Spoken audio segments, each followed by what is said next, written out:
सुखदेव जी कहते हैं राजन परीक्षित, जब तक मैं इस मंच पर बैठा रहूंगा तब तक आपको डसने के लिए तक्षक सर्प नहीं आएगा, मुझे इस मंच से जाना होगा।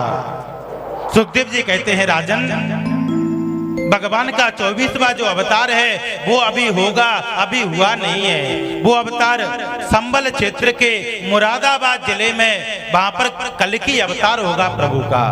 एक विष्णु यश नाम के ब्राह्मण होंगे, उन्हीं के घर में जाकर के भगवान कल्कि अवतार लेंगे। वो अभी होगा, हुआ नहीं है सज्जनों।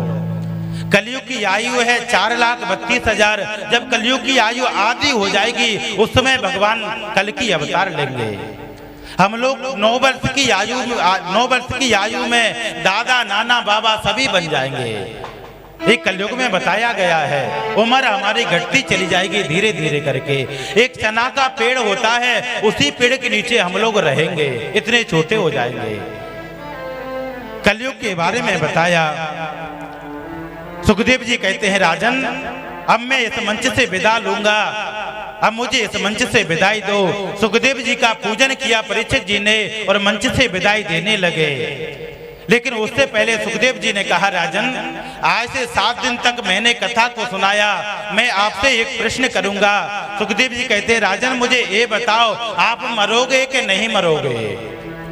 परीक्षित जी ने कहा प्रभु मैं अब नहीं मरूंगा। यदि मरेगा तो शरीर मरेगा, आत्मा कभी नहीं मरती। आत्मा अजर और अमर होती है। शरीर मरता है, आत्मा कभी नहीं मरती है।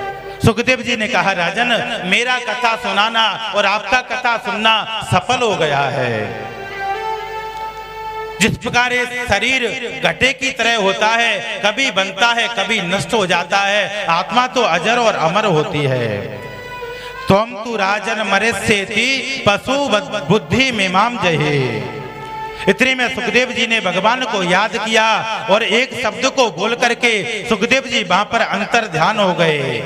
बोलिए श्री सुखदेव जी महाराज की। आइए हम भी सुखदेव जी को प्रणाम करते हैं।